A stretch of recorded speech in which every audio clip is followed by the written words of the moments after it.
Halo semuanya, selamat datang di channel yang tidak layak untuk dihina ini. Sebelum kita mulai, atur posisi santainya, seruput kopinya, dan mari kita berhayal.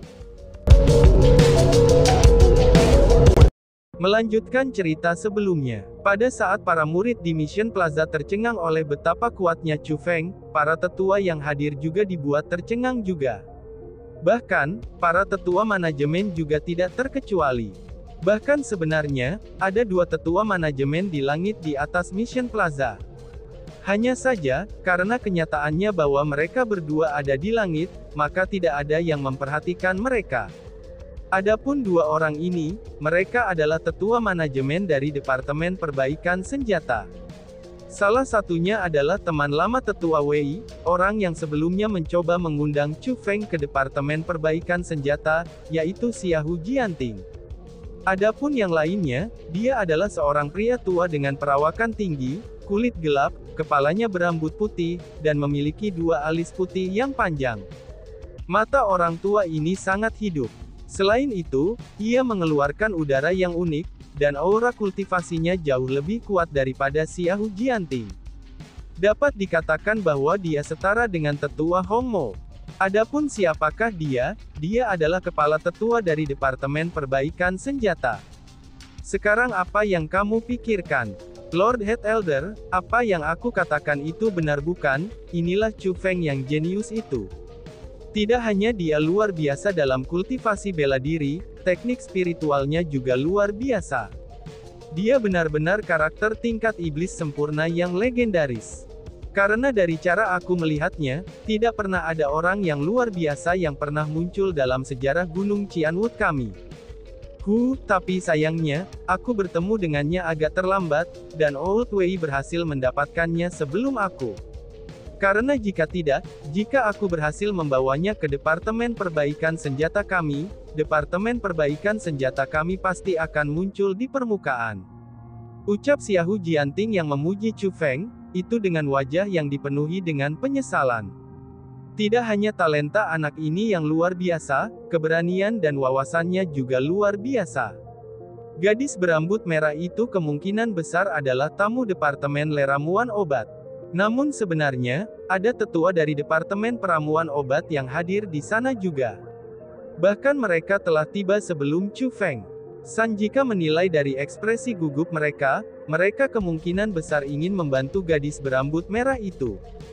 Namun ketika mereka melihat Tao Xiangyu, mereka menjadi ragu-ragu.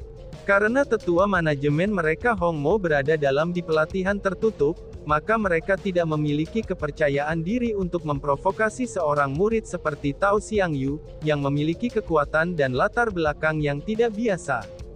Namun meski begitu, bahwa Chu Feng ini berani melakukan sesuatu yang bahkan para tetua tidak berani melakukannya. Tidak hanya dia berani, dia melakukannya tanpa sedikit pun rasa takut.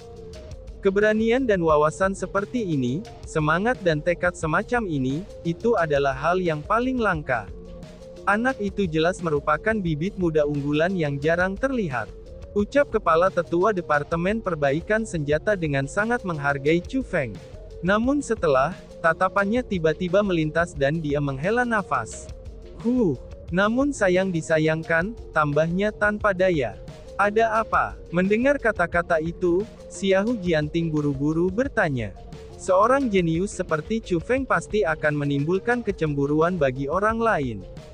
Baginya untuk datang ke Gunung Qianwood kami, aku tidak tahu apakah itu kekayaan atau kemalangan baginya, jawab kepala pembentukan senjata. Ketika dia mengucapkan kata-kata itu, dia melihat ke tempat yang jauh. Namun setelah melihat sekilas, dia buru-buru mengalihkan pandangannya kembali. Tapi Lord Head Elder, Chu Feng ini bagaimanapun juga, dia adalah karakter tingkat iblis legendaris yang sempurna. Jika dia dipupuk sejak dini, maka kekuatannya tidak akan terbayangkan. Bahkan kemungkinannya bagi Gunung Qianwood kita untuk melampaui 8 kekuatan lainnya, dan bahkan bersaing dengan 4 klan kekaisaran. Apakah kamu mengatakan bahwa, seorang jenius seperti Chu Feng bukan seseorang yang harus dilindungi dengan sepenuh hati oleh Gunung Qianwood kami? Dan apakah ada seseorang yang akan menganiaya dia? Tanya tetua Xiaohu. Xiahou Jianting dapat mendengar implikasi tersembunyi di balik kata-kata kepala tetua Departemen Perbaikan Senjata, namun dia benar-benar bingung oleh ucapannya. Jiantian, seperti kata pepatah, manusia itu selalu memiliki niat yang mengerikan. Tidak semua orang tidak memihak, dan juga tidak mementingkan diri sendiri. Karena terkadang, demi keinginan egois mereka sendiri, mereka akan membawa kehancuran bagi banyak hal. Dan di antara hal-hal tersebut, itu termasuk anggota generasi muda yang luar biasa. Selain itu, ada beberapa hal yang tidak bisa kita urus.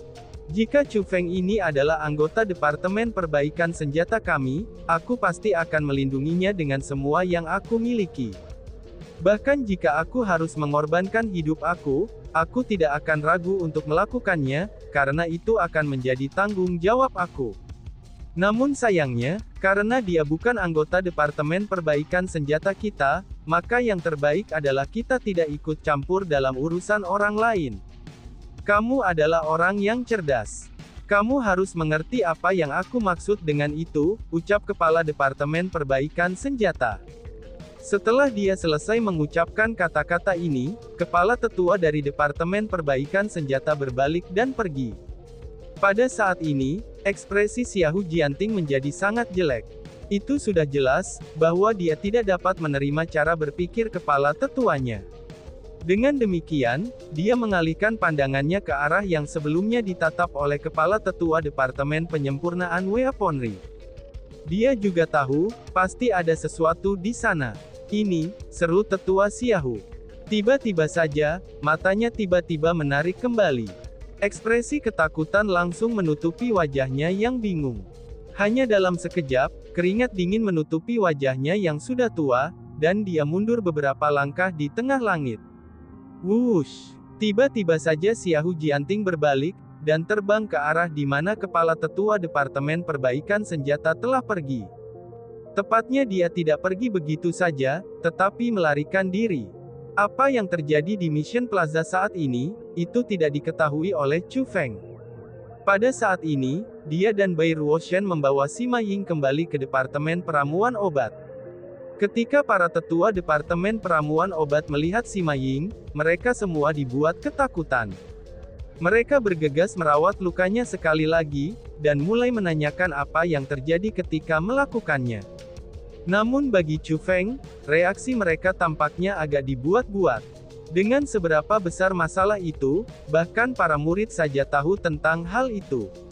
Lalu bagaimana mungkin bagu mereka, yang merupakan para tetua dari Departemen Peramuan Obat, itu tidak mengetahuinya. Namun meski begitu, Chu Feng tidak mengatakan apa-apa tentang hal itu. Lagi pula, dia juga anggota Departemen Peramuan Obat. Selanjutnya, para tetua juga memiliki kesulitannya masing-masing. Kami menyelamatkannya, tetapi dia bahkan tidak memberi kami ucapan terima kasih. Benar-benar sangat kasar, ucap Bai Ruoshan. Ketika dia melihat Sima Ying dibawa kembali ke Departemen Peramuan Obat oleh para tetua, dan setelah mengingat bagaimana dia bahkan tidak mengucapkan sepatah kata terima kasih, atau bahkan berbicara kepada mereka di seluruh perjalanan kembali, Bai Ruoshan merasa sangat terganggu. Lagi pula demi menyelamatkan Sima Ying, dia telah menciptakan bekas luka di wajahnya sendiri. Lupakan saja, dia juga sangat menyedihkan. Selain itu, kami tidak menyelamatkannya karena kami ingin dia berterima kasih kepada kami, kata Chu Feng dengan acuh tak acuh. Ketika dia mendengar apa yang dikatakan Chu Feng, Bai Ruoshan mengingat pengalaman menyedihkan Sima Ying. Karena itulah, dia berhenti mengeluh lagi. Dan sebaliknya, dia menoleh ke arah Chu Feng dan berkata, Chu Feng, Tao Xiangyu itu tampaknya benar-benar luar biasa.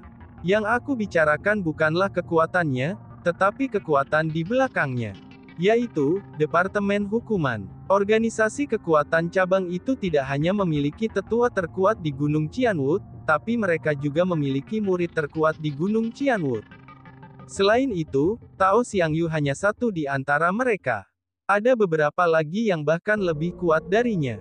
Ketika Tao Xiangyu mengatakan bahwa masalah hari ini belum berakhir, itu pastilah bukan hanya ocehan belaka. Aku khawatir mereka tidak akan meninggalkan masalah ini dengan mudah. Bahkan jika dia melakukannya, maka murid-murid lain dari Departemen Hukuman tidak akan membiarkannya begitu saja. Itu karena kekalahan Tao Xiangyu bukan hanya penghinaan baginya, tapi itu juga penghinaan bagi seluruh Departemen Hukuman, kata Bai Ruoshen. Sima Ying adalah tamu. Tidak peduli apa, dia adalah tamu dari World Spiritist Alliance. Bahkan jika dia yang salah terlebih dulu, Tao Xiangyu itu seharusnya tidak memukulinya. Dengan Tao Xiangyu yang salah sendiri, para tetua dari Departemen Hukuman tidak dapat bertindak untuk menggunakan hukum mereka, dan juga keputusan untuk menghukum aku. Adapun untuk murid-murid Departemen Hukuman, aku tidak takut pada mereka semua. Namun meski begitu, aku harus mengakui bahwa aku saat ini cenderung lebih lemah untuk menjadi lawan mereka. Bahkan jika mereka dapat mengalahkan aku sekarang, tapi itu tidak berarti bahwa mereka akan dapat mengalahkan aku sepanjang hidup aku. Siapapun yang berani memukulku 10 kali, maka aku akan mengembalikannya 100 kali lipat. Jika mereka memukul aku sekali, maka aku akan mengalahkan mereka selama sisa hidup mereka, ucap Chu Feng. Selain itu, tekadnya juga melintas di matanya. Ketika dia melihat Chu Feng seperti ini, Bai Ruoshen tidak berbicara lagi. Dia tahu bahwa meskipun Chu Feng memiliki temperamen yang impulsif, tapi dia bukan orang yang bodoh. Setiap kali dia melakukan sesuatu, dia pasti sudah mempertimbangkan konsekuensi dari tindakannya tersebut. Meskipun konsekuensinya agak besar, tapi mereka berada dalam jangkauan kemampuannya untuk bertahan. Dia sudah pasti telah melakukan persiapan. Tidak hanya dia siap untuk dipukuli, dia juga siap untuk membalas di masa depan. Setelah masalah ini berakhir, Chu Feng dan Bai Ruoshen kembali ke tempat tinggal masing-masing, dan memerintahkan semua orang di divisi Asura untuk berkumpul di markas mereka. Dia memperingatkan mereka agar tidak pergi, kecuali mereka memiliki sesuatu yang penting yang harus mereka lakukan.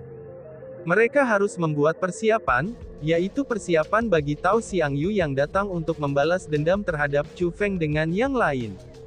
Namun setelah 10 hari berlalu, semuanya tetap berjalan dengan normal, dan tidak ada yang menyerang divisi Asura.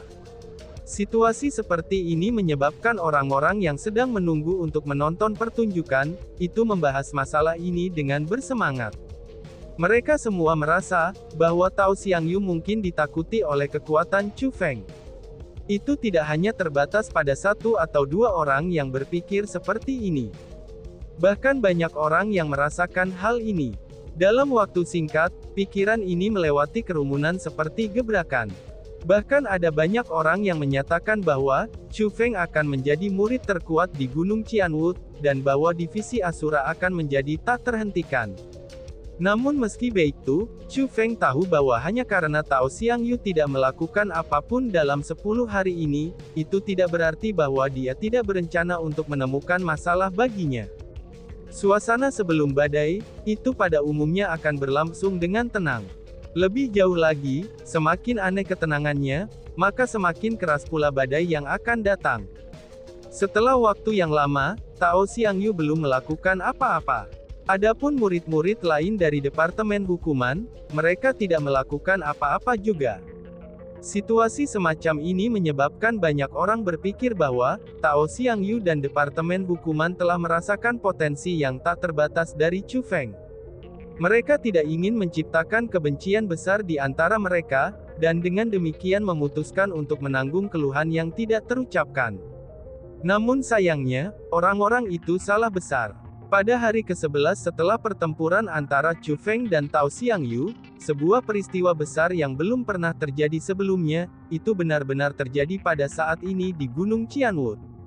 Kepala, ini buruk, teriak seseorang. Saat ini Chu Feng sedang mengobrol dengan Bai Ruoshen dan anggota asli lainnya dari divisi Asura, namun tiba-tiba saja anggota divisi Asura masuk dengan terkejut. Orang ini tidak mengenakan ban lengan divisi Asura. Namun meski begitu, dia pastilah anggota dari divisi Asura. Alasan mengapa dia tidak mengenakan ban lengan adalah, karena Chu Feng telah memerintahkannya untuk tidak melakukannya. Itu karena, dia adalah pengumpul informasi atau intelijen divisi Asura. Untuk melindungi keselamatan anggota divisi Asura, Chu Feng telah menempatkan mereka semua di wilayahnya sendiri, dan hanya akan mengirim beberapa anggota dengan kekuatan yang relatif layak untuk mengumpulkan informasi. Adapun orang yang baru saja kembali, dia adalah salah satu dari mereka. Ketika mereka melihat ekspresi bingung dan gelisah dari pria ini, ekspresi semua orang di aula istana, termasuk bahkan Bai Ruoshan, semuanya menjadi sangat serius. Dalam sekejap, suasana ketegangan memenuhi aula istana. Segera, semua orang bisa menebak apa yang terjadi. Jangan panik. Apa yang terjadi? Beritahu kami apa adanya, kata Chu Feng dengan tenang. Melaporkan kepada kepala, divisi abadi Peach sudah mulai bergerak. Mereka memberangkatkan semua anggota mereka tanpa menyisakan satupun. Dan tidak hanya divisi abadi Persik saja, divisi penyelidikan surga juga ikut. Bahkan selain divisi penyelidikan surga, divisi Yan Yu, divisi Jingan, dan divisi Beast King semuanya telah berangkat juga. Mereka saat ini ingin menyerang wilayah anggota divisi Asura kami. Meskipun tidak ada anggota kami yang berada di wilayah mereka, tapi mereka tidak menunjukkan bagian dan telah menghancurkan semua bangunan di wilayah itu. Selain itu, mereka telah memberi kabar bahwa wilayah terakhir yang akan mereka hancurkan akan menjadi milikmu, markas besar divisi Asura kita, jawab anggota itu. Apa? Semua organisasi kekuatan cabang telah bergandengan tangan untuk menyerang divisi Asura kita. Seru kerumunan. Ketika mereka mendengar kata-kata itu, corak kerumunan yang tegang berubah pucat. Itu karena, organisasi kekuatan cabang yang anggota itu bicarakan adalah beberapa organisasi kekuatan cabang Gunung Qianwood yang paling kuat. Terutama divisi penyelidikan surga. Mereka adalah organisasi kekuatan cabang Qianwood Mountain nomor 1 yang telah mengumpulkan jenius yang tak terhitung jumlahnya, dan mereka juga telah banyak mengumpulkan individu yang kuat. Kalau begitu, bagaimana dengan kepala mereka? Siapa di antara kepala mereka yang bergerak untuk melayan kita? Bai Ruoshan bertanya. Kepala divisi penyelidik surga, Qin Mowen, dia masih dalam pelatihan tertutup. Namun kepala kedua mereka, Bai Yun Xiao, dialah yang akan datang. Adapun organisasi kekuatan cabang lainnya, semua kepala yang mereka miliki telah dikirimkan, jawab anggota itu. Mendesah. Pada saat ini, semua orang menghirup udara dingin. Bahkan ada beberapa yang langsung jatuh ke tanah, dan pingsan karena kaget. Kepala kedua divisi penyelidik surga, Bai Yun Xiao, berada di peringkat keempat dalam daftar suksesi Gunung Qianwood. Kepala divisi Yan Yu, Qi Yan Yu, dia berada di peringkat kelima dalam daftar suksesi Gunung Qianwood. Kepala divisi Jingang, Zhao Jingang, dia berada di peringkat ke-6 di daftar suksesi Gunung Qianwood. Kepala divisi abadi Persik, Tao Xiangyu, dia berada di peringkat ke-7 dalam daftar suksesi Gunung Qianwood. Kepala divisi Beast King, Ben Leiyu, dia berada di peringkat ke-8 dalam daftar suksesi Qianwood. Selain dari 3 peringkat pertama dan peringkat ke-9, semua orang di daftar suksesi Gunung Qianwood telah berangkat. Selain itu, mereka datang tidak sendirian. Mereka juga telah memimpin organisasi kekuatan cabang mereka yang kuat bersama mereka. Dengan demikian, bagaimana mungkin orang banyak tidak takut? Untuk berbicara dalam istilah yang lebih sederhana, divisi Asura saat ini bukan lagi musuh dengan Peach Immortal Division saja, tapi mereka telah menjadi musuh semua murid Gunung Qianwood. Dengan demikian, bagaimana mungkin murid biasa dapat menerima kenyataan ini?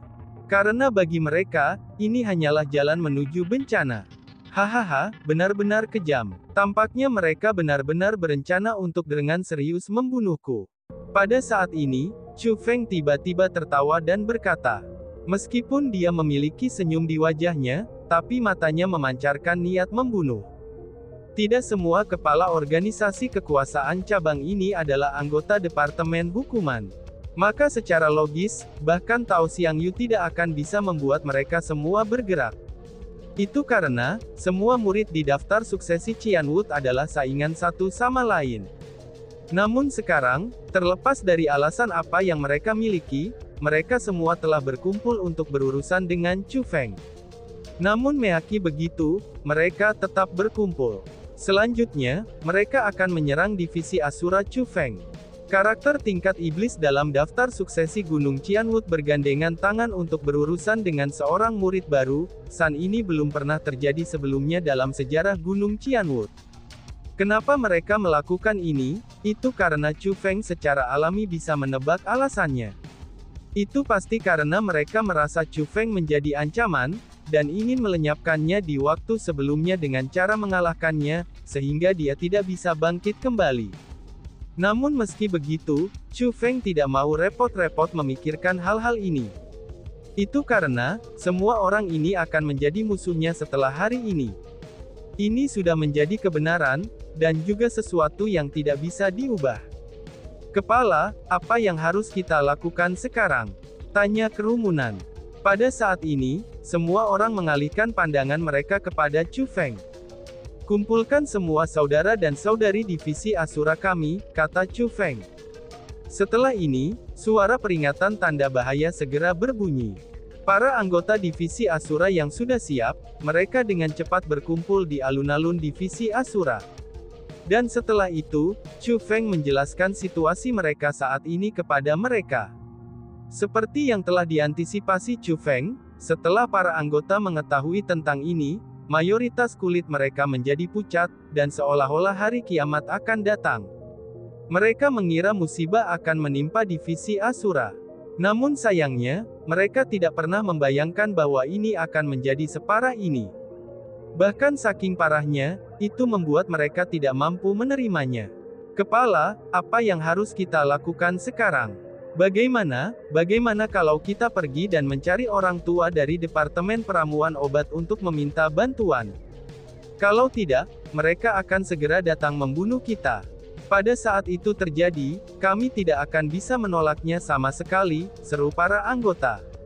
Seperti yang diharapkan, banyak anggota tidak dapat menghadapi kenyataan ini, dan mengalihkan harapan mereka kepada para tetua dan menginginkan para tetua untuk melindungi mereka. Ini adalah pertarungan di antara para murid. Meminta bantuan dari tetua, "Ci, betapa memalukannya kamu," ucap seorang anggota lain. Namun, ada juga anggota yang membenci metode semacam ini. Setelah itu, Bai Ruoshen segera berbicara. Jika orang-orang yang datang adalah murid biasa, masalah secara alami akan dapat diselesaikan dengan menemukan tetua. Namun karena yang datang sekarang bukanlah murid biasa, selain dari tetua manajemen, maka siapakah yang berani ikut campur dalam hal ini? Jadi, lebih baik bagi semua orang untuk tidak memikirkan hal itu. Karena kita telah bergabung dengan divisi Asura, kita kemudian harus memainkan peran kita sebagai anggota divisi Asura. Terlepas dari apakah kamu mau atau tidak, kamu harus bertemu musuh secara langsung. Itu karena, ini adalah pertempuran mengenai kehormatan kami, ucap Bai Ruoshen. Setelah mendengar apa yang dikatakan Bai Ruoshen, semua orang langsung terdiam. Karena bagaimanapun juga, Bai Ruoshen adalah seseorang dengan status tinggi di divisi Asura. Selain Chu Feng, Bai Ruoshen adalah orang yang paling berkuasa. Namun sialnya, siapa juga yang mau bertarung dengan orang-orang kuat seperti itu? Melawan mereka sama saja dengan membawa kehancuran mereka sendiri. Pada saat ini, semua orang melemparkan pandangan mereka ke arah Chu Feng sekali lagi. Itu karena, mereka sedang menunggu Chu Feng untuk membuat keputusan. Pertama-tama aku ingin mengucapkan terima kasih kepada semua orang, karena kalian tetap berpegang teguh pada divisi Asura kita, bahkan setelah mengetahui bahwa musuh besar akan datang. Aku sangat berterima kasih kepada kamu semua di sini. Entah kamu takut atau tidak, siap untuk bertarung atau ingin mundur, aku masih akan berterima kasih kepada kamu semua. Namun tetap saja, bencana ini dibawa kepada kami karena perbuatan aku, Chu Feng. Maka aku, Chu Feng, tidak ingin melibatkan semua orang. Jadi sekarang, aku akan mendeklarasikan satu hal. Aku harap semua orang di sini bisa bekerja sama dengan aku. Aku harap kamu semua bisa mundur dari divisi Asura, dan meninggalkan tempat ini. Chu Feng berbicara dengan senyum di wajahnya. Dan tiba-tiba saja bersambung. Sekian dan terima kasih banyak. Bye-bye.